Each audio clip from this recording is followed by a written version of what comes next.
ओम शांति। 9 मई 2024 के ईश्वरीय महावाक्य हैं। आज के साकार मुरली का सार। मीठे मीठे प्यारे प्यारे श्री बाबा ने कहा, मीठे बच्चे, कड़े ते कड़ी बीमारी है किसी के नाम रूप में फंसना।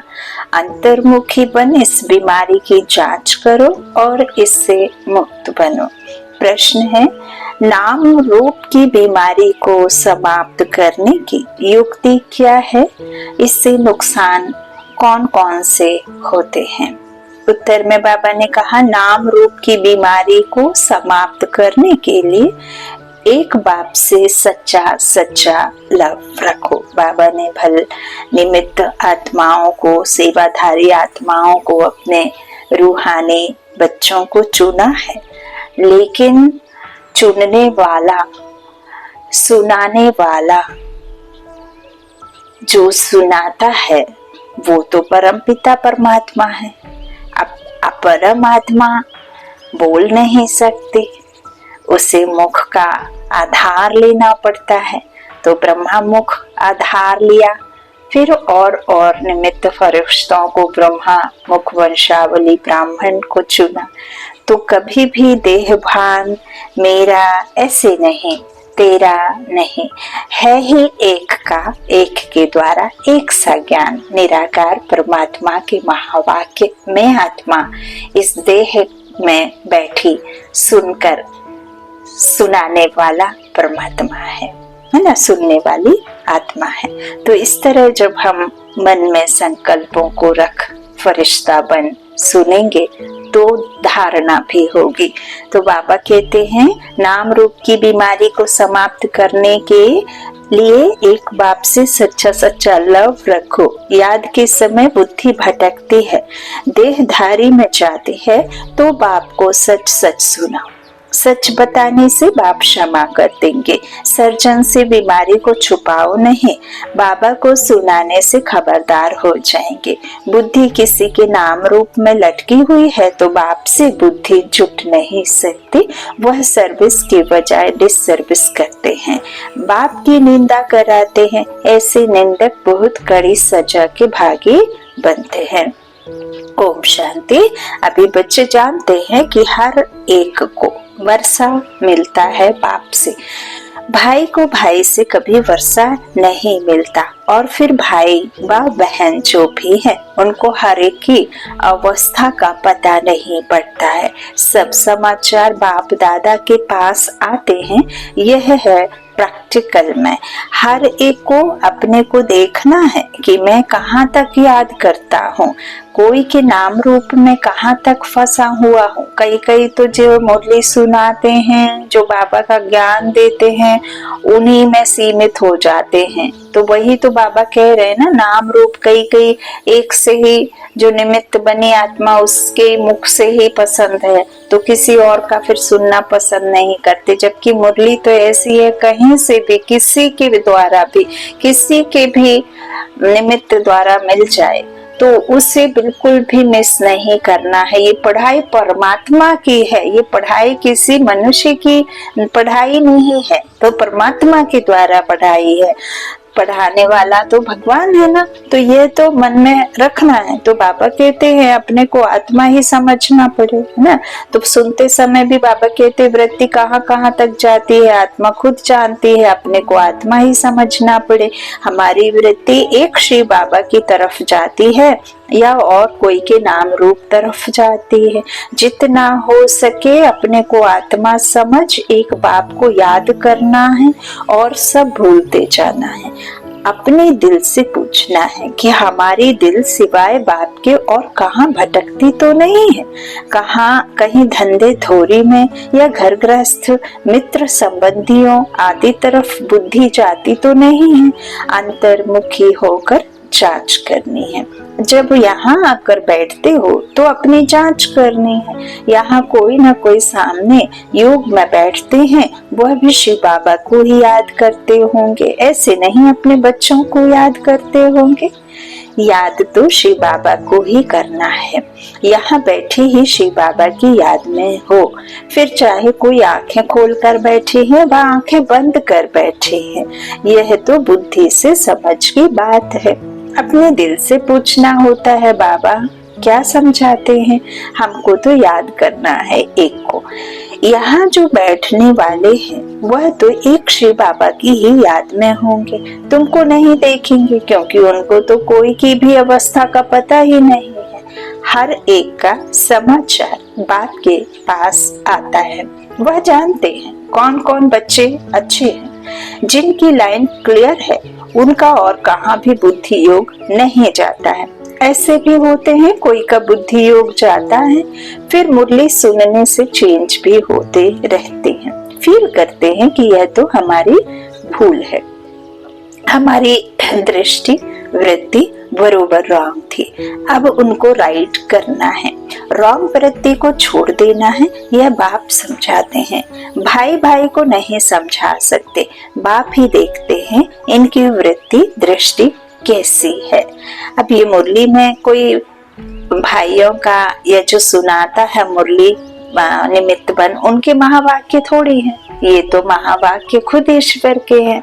तो बाबा कहते हैं मैं ही जानता हूँ, है ना, भाई भाई को नहीं समझा सकते, बाप ही देखते हैं कि किसकी वृत्ति दृष्टि कैसी है। बाप को ही सब दिल का हाल सुनाते हैं, शिव बाबा को बताते हैं, तो दादा समझ जाते हैं। हर एक के सुनाने से देखने से भी समझते हैं, एक्सप्रेशन तो समझ में आते हैं ना, सच की झूठ की अच्छा बुरा, तो जब तक सुने नहीं तब तक उनको क्या पता कि वो यह क्या करते हैं। एक्टिविटी से सर्विस से समझ जाते हैं कि इनको बहुत देह अभिमान है, इनको कम, इनकी एक्टिविटी ठीक नहीं है, कोई ना कोई के नाम रूप में फंसा रहता है। बाबा पूछते हैं कोई की तरफ बुद्धि जाती है, कोई साफ बतलाते हैं, कोई कोई फिर नाम रूप में फंसे हुए ऐसे हैं जो बताते ही नहीं हैं, अपना ही नुकसान करते हैं। बाप को बतलाने से उनकी क्षमा होती है और फिर आगे के लिए भी संभाल करते हैं। बहुत है जो अपनी वृत्ति सच नहीं बताते, लज्जा आती है, जैसे कोई उल्टा काम करते हैं तो सर्जन को बताते नहीं हैं, परंतु छिपाने से बीमारी और ही वृद्धि को पाएगी। यहाँ भी ऐसे हैं, बाप को बताने से हल्के हो जाते हैं, नहीं तो वह अंदर में रहने से भारी रहेंगे। बाप को सुनाने से फिर दोबारा ऐसे नहीं करेंगे, आगे के लिए अपने पर खबरदार भी रहेंगे। बाकी बताएंगे नहीं तो वह वृद्धि को पाता रहेगा। बाप जानते हैं यह सर्विसेबल बहुत है, क्वालिफिकेशन कैसी रहती है, सर्विस में भी कैसे रहते हैं, कोई के साथ लटके तो नहीं है, हर एक की जन्म पत्री को देखते हैं, फिर इतना उनसे लव रखते हैं, कोशिश करते हैं। कोई तो बहुत अच्छी सर्विस करते हैं, कभी भी कहाँ उन्हों का बुद्धि योग नहीं जाता। हाँ पहले जाता था, अब खबरदार है, बताते हैं बाबा अब मैं खबरदार हूँ। आगे बहुत भूलें करते थे, समझते हैं देह अभिमान में आने से भूलें ही होंगी, फिर पद तो भ्रष्ट हो जाएगा। भल किसको पता नहीं पड़ता है, परंतु पद तो भ्रष्ट हो भी जाएगा। दिल की सफाई इसमें बहुत चाहिए, तब तो ऊंच पद पाएंगे।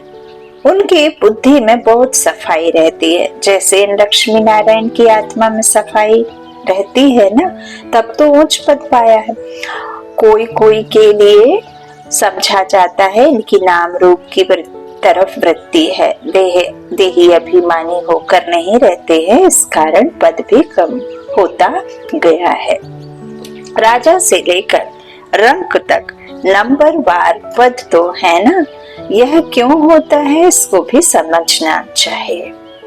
नंबरवार तो जरूर बनते ही हैं, कलाएं कम होती ही रहती हैं। जो 16 कला संपूर्ण है वह फिर 14 कला में आ जाते हैं। ऐसे थोड़ा थोड़ा कम होते होते कलाएं उतरती तो जरूर है। 14 कला है तो फिर भी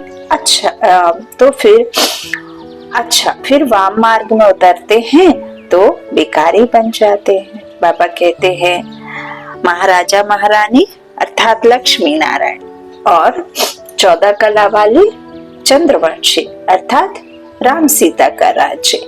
लेकिन जब देवी देवता बाबा कहते हैं नीचे उतरते हैं, है ना, तो उन्हें फिर देवी देवता नहीं कह सकते। काम चिता पर बैठ वाम मार्ग में, बाबा कहते हैं ना, वाम मार्ग में गिरते हैं, तो फिर उन्हें क्या कहेंगे? रावण राज्य आ जाता है ना, विकारों में आ जाते हैं, तो फिर वो मनुष्य कहलाने लग जाते हैं, क्योंकि उनके अंदर में जो दैवत्व होता है, देह अभिमान आ जाता है ना, देही बन करके अपना ड्रामा नहीं करते। तो 14 से बाबा कहते हैं 16 से 14 में आ जाते हैं, ऐसे फिर थोड़ा थोड़ा कम होते होते फिर बाबा कहते हैं वाम मार्ग में उतरते हैं तो विकारी बन जाते हैं। आयु भी कम हो जाती है, फिर रजो तमो गुणी बनते जाते हैं। बाबा कहते हैं कम होते होते पुराने होते जाते हैं, आत्मा शरीर से पुरानी होती जाती है। यह सारा ज्ञान अभी तुम बच्चों में है। कैसे 16 कला से नीचे उतरते उतरते फिर मनुष्य बन जाते हैं। देवताओं की मत तो होती नहीं, देवताओं को तो बाबा कहते हैं खुद बनाने वाला भगवान है ना, ईश्वर है, तो फिर उनके पास में किसी भी प्रकार का कोई ज्ञान तो बाबा कहते होता नहीं है ना। तो देवताओं के पास में कोई मत नहीं होती, बाप की मत मिली फिर 21 जन्म मत मिलने की दरकार ही नहीं रहती है। यह ईश्वरीय मत तुम्हारी 21 जन्म चलती है। फिर जब रावण राज्य होता है तो तुमको मत मिलती है रावण की। दिखाते भी हैं देवताएं वाम मार्ग में जाते हैं, और धर्म वालों की ऐसी बात नहीं होती है। देवता जब वाम मार्ग में जाते हैं तब और धर्म वाले आते हैं। ध्यान रखना, बहुत ही गुहार आज बाबा मुरलियों के द्वारा हम बच्चों को बताते हैं। बाप समझाते हैं बच्चे अभी तो तुम्हें वापस जाना है, यह पुरानी दुनिया है, ड्रामा में यह भी मेरा पार्ट है। पुरानी दुनिया को नया बनाना यह भी तुम समझते हो। दुनिया के मनुष्य तो कुछ नहीं जानते। तुम इतना समझाते हो फिर भी कोई अच्छी रुचि दिखाते हैं, कोई तो फिर अपनी ही मत देते हैं। यह लक्ष्मी नारायण जब थे तो पवित्रता सुख शांति सब थी। पवित्रता की ही मुख्य बात है। बाबा कहते हैं पवित्रता ही पासपोर्ट है पैराडाइज का, है ना। तो बाबा कहते हैं सतयुग में देवता पवित्र थे, वह तो समझते हैं देवताओं को भी बच्चे आदि हुए हैं, परंतु वहाँ योग बल से कैसे पैदाइश होती है यह किसको भी पता नहीं है। कहते हैं सारी आयु ही पवित्र रहेंगे तो फिर बच्चे आदि कैसे होंगे, उन्हों को समझाना है। इस समय पवित्र होने से फिर हम 21 जन्म पवित्र रहते हैं। गोया श्रीमत पर हम वॉइसलेस वर्ल्ड स्थापन कर रहे हैं। श्रीमत है ही बाप की, गायन भी है मनुष्य से देवता। अभी सब मनुष्य हैं जो फिर देवता बनते हैं। अब श्रीमत पर हम डीटी गवर्नमेंट स्थापन कर रहे हैं। इसमें प्योरिटी तो बहुत मुख्य है। आत्मा को ही प्योर बनना है। आत्मा ही पत्थर बुद्धि बनी है। एकदम क्लियर कर बताओ। बाप ने ही सतयुगी डीटी गवर्नमेंट स्थापन की थी जिसको पैराडाइज कहते हैं। मनुष्य को देवता बाप ने ही बनाया। मनुष्य थे पतित, उनको पतित से पावन कैसे बनाया? बच्चों को कहा मामेकम याद करो तो तुम पावन बन जाएंगे। हम जिसको याद करते हैं हम वैसा बन जाते हैं। तो हम नीचे वालों को याद करते करते करते करते बिल्कुल नीचे गिर गए। अब परमात्मा आया है, ऊपर वाला कहता है ऊंचते ऊंच रहने वाला, ऊंचते ऊंच गुणवान, ऊंचते ऊंच भगवान, ऊंचते ऊंच श्रीमता कर देते हैं। और उनके जो शक्तियां हैं, गुण हैं, वो सब तुम्हारे में तभी आएंगे जब उन्हें याद करेंगे, है ना। तो जैसा संग वैसा रंग। तो बाबा कहते मनुष्य को देवता बाप ने ही बनाया है ना। तो बच्चों को कहा कि मामे कम याद करो तो तुम पावन बन जाएंगे। यह बात तुम किसको भी सुनाएंगे तो अंदर में लगेगा। अब पतित से पावन कैसे बनेंगे? जरूर बाप को याद करना होगा और संग बुद्धि योग तोड़ एक संग जोड़ना है, तभी मनुष्य से देवता बन सकेंगे, ऐसे समझाना चाहिए। तुमने जो समझाया वह ड्रामा अनुसार बिल्कुल ठीक था, यह तो समझते हैं, फिर भी दिन प्रतिदिन पॉइंट्स मिलती रहती हैं। समझाने लिए मूल बात है ही कि हम पतित से पावन कैसे बने। बाप कहते हैं देह के सभी धर्म छोड़ मामेकम याद करो। इस पुरुषोत्तम संगम युग को भी तुम बच्चे ही जानते हो। हम अभी ब्राह्मण बने हैं, प्रजा पिता ब्रह्मा की संतान। बाप हमको पढ़ाते हैं ब्राह्मण बनने बिगर हम देवता कैसे बनेंगे, और ब्राह्मण अर्थात विकारों से क्या करना, विरक्त होना, विकारों से आत्मा को दूर रखना, है ना। तो 5 विकारों से जिन्होंने अपने को दूर रखा उसे बाबा ने ब्राह्मण कहा। चैतन्य आत्मा समझ इस संगम युग पर रहना, पाठ बचाना। तो बाबा कहते ब्राह्मण बनने बिगर हम देवता कैसे बनेंगे। यह ब्रह्मा भी पूरे 84 जन्म लेते हैं, फिर उनको ही पहला नंबर लेना पड़ता है। बाप आकर प्रवेश करते हैं तो मूल बात है ही एक, अपने को आत्मा समझ बाप को याद करो। देह अभिमान में आने से कहाँ न कहाँ लटके रहते हैं। मुरलियां भी भेजो तो कोई सुनने को पसंद नहीं करता है, बस जो सुनाने वाला निमित्त बना है उसे ही याद करते। मुरली में हर एक मनुष्य के लिए बाबा अपने बच्चे के लिए भी लिखते, ब्राह्मण बच्चों के लिए भी लिखते हैं, जो बाबा के सौतेले मातेले कौरव पांडव सबके लिए बाबा लिखते हैं। तो लेकिन सुनेंगे तब तो बुद्धि कहाँ ना कहाँ भटक जाती है, तो कहाँ मुरली समझ आएगी, कहाँ प्रश्न में ही लटके रहते। वो क्वेश्चन मार्क कभी सीधा नहीं होगा जब तक आप मुरली पे ध्यान नहीं देंगे, है ना। तो मुरली भी सुनना पसंद नहीं करते, नाराज तक हो जाते हैं मुरली की बात कह दो तो कि हमारे पास यही काम है क्या, हम नौकरी आदि ना करें, हम मुरली बैठ करके सुने। तो इसमें बाबा का क्या जा रहा है या सुनाने वाले का क्या जा रहा है। कल्याण तो उसी का है ना, है ना। तो कल्याणकारी मुरली, कल्याणकारी बाप कल्याण ही करेगा ना।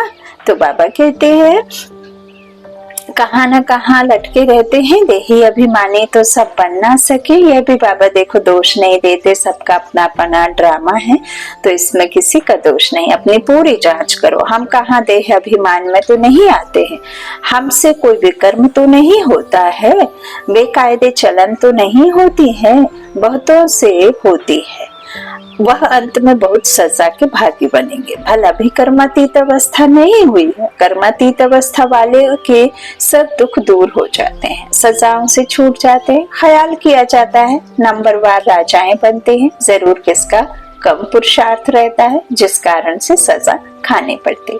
आत्मा ही गर्भ जेल में सजा भोगती है। आत्मा जब गर्भ में है तो कहती है हमको बाहर निकालो इस नरक से, है ना। तो फिर हम पाप कर्म नहीं करेंगे ऐसे कहते हैं ना। पेड़ कभी दिखाया है ऊपर चढ़ तो जाता है, नीचे उतरता नहीं है। तो नीचे उतरते के समय वो बोलता है, जब ऊपर टॉप पे रहता है तो बोलता है कि हम इतना चढ़ाएंगे, नीचे जैसे सरकते जाता है तो कमती करते जाता है, और जब एकदम नीचे आ जाता है तो भूल ही जाता है जो उसने बात की है, बोला है। तो ऐसे ही बाबा कहते हैं कि आत्मा जब गर्भ में रहती है तो कहती है बाहर निकालो, हम पाप कर्म नहीं करेंगे। आत्मा ही सजा खाती है, आत्मा ही कर्म विकर्म करती है। देह तो सिर्फ आधार होता है, आत्मा ही शरीर में होते कष्ट, है ना, आत्मा को ही लगता है। बीमारी भी जब तक आत्मा शरीर में होती है तभी तक वो बीमारी को कष्ट में रहती है। जैसे ही छूटा तो कितनी भी सीवियर आपके जीवन में बीमारी से आपका ग्रस्त हो, लेकिन जैसे ही शरीर आत्मा छोड़ती है वैसे ही सब कुछ बंद हो जाता है ना, फिर उसके साथ कुछ भी करो। तो बाबा कहते हैं लेप छेप सब आत्मा में ही लगते हैं, है ना। पुण्य पाप आत्मा, संत आत्मा, है ना, महान आत्मा, ये सब कहते हैं ना। तो आत्मा ही, शरीर क्यों नहीं कहते कि महान शरीर, है ना। महान ऐसे। तो बाबा कहते हैं समझना चाहिए, है ना, कि आत्मा ही सजा खाती है, आत्मा ही कर्म विकर्म करती है, यह शरीर कोई काम का नहीं है। तो मुख्य बात अपने को आत्मा समझना चाहिए। जो समझे बरोबर सब कुछ आत्मा करती है। अभी तुम सब आत्माओं को वापस जाना है, तभी यह ज्ञान मिलता है, फिर कभी यह ज्ञान मिलेगा नहीं। आत्म अभिमानी सबको भाई भाई ही देखेंगे, शरीर की बात नहीं रहती है। सोल बन गए फिर शरीर में लगाव नहीं रहेगा। इसलिए बाप कहते हैं यह बहुत ऊंची स्टेज है। कई कई तो इतना मक्खन पॉलिश करते हैं कि आप में देवत्व है, आप देवी हैं, आप ऐसे हैं, आप ऐसे हैं। अरे अभी तो कोई देवी देवता बनने जैसा है ही नहीं। कर्मातीत स्टेज तो अभी किसी की आई ही नहीं। तो वो तो सिर्फ बातें बनानी। बाबा कहते हैं ना, बच्चों को इतना बातें बनानी आती हैं कि मुझे हंसी आती है ना। तो जो भावुक होते हैं, देह अभिमानी होते, वो सामने वाले की बात मान भी लेते हैं और वो फिर चढ़ भी जाते हैं चने के झाड़ पे, है ना। तो लेकिन चढ़ना नहीं है, देही बनकर उस निराकार को ही याद करना है और सबको यही बताना है कि मुझे नहीं, उसको याद करो जिसका ये सब है, जिससे आपको मिलना है ना। आधार से कुछ नहीं मिलना, अनुज से कुछ नहीं मिलना। भक्ति में मांगते ही आए लेकिन वो सब अनुज है, उनसे क्या मिलेगा। होकर जो गए उन्हें तो पता ही नहीं है कि आप उनसे मांग रहे हैं। तो बाबा कहते हैं यह बहुत ऊंची स्टेज है ना। लगाव नहीं रहना चाहिए, लगाव सिर्फ एक बाप से। तो यह बहुत ऊंची स्टेज है। बहन भाई में लटक पड़ते हैं तो बहुत डिससर्विस करते हैं। आत्माभिमानी भव, इसमें ही मेहनत है। पढ़ाई में भी सब्जेक्ट होती है, समझते हैं हम इसमें फेल हो जाएंगे। बाबा सब बच्चों का बताते हैं और बच्चे समझ के भी नहीं समझना चाहते हैं। आज बाबा ने कितना मीठे बोल बोल करके बच्चों को डांट भी दी और समझाया भी है। ये तो समझना है ना। तो फेल होने कारण फिर बाबा क्या कह रहे हैं, पढ़ाई में भी सब्जेक्ट होते हैं, समझते हैं हम इसमें फेल हो जाएंगे। फेल होने कारण फिर और सब्जेक्ट में भी ढीले हो पड़ते हैं। अभी तुम्हारी आत्मा बुद्धि योग बल से सोने का बर्तन होती जाती है। योग नहीं तो नॉलेज भी कम, वह ताकत नहीं रहती है। योग का जौहर नहीं, यह है ड्रामा की नोंद। बाबा समझाते हैं बच्चों को अपनी अवस्था कितनी बढ़ानी चाहिए, देखना है। हम आत्मा सारे दिन में कोई भी बेकायदे काम तो नहीं करते हैं, ऐसा तो नहीं बोलते या याद करते हैं जो हमारे जीवन से बहुत अलग है ना, जिसका कोई जरूरत ही नहीं है। तो कोई भी ऐसी आदत हो तो फौरन छोड़ देना चाहिए, परंतु माया फिर भी दूसरे तीसरे दिन भूल करा देती है। ऐसी सूक्ष्म बातें चलती रहती हैं।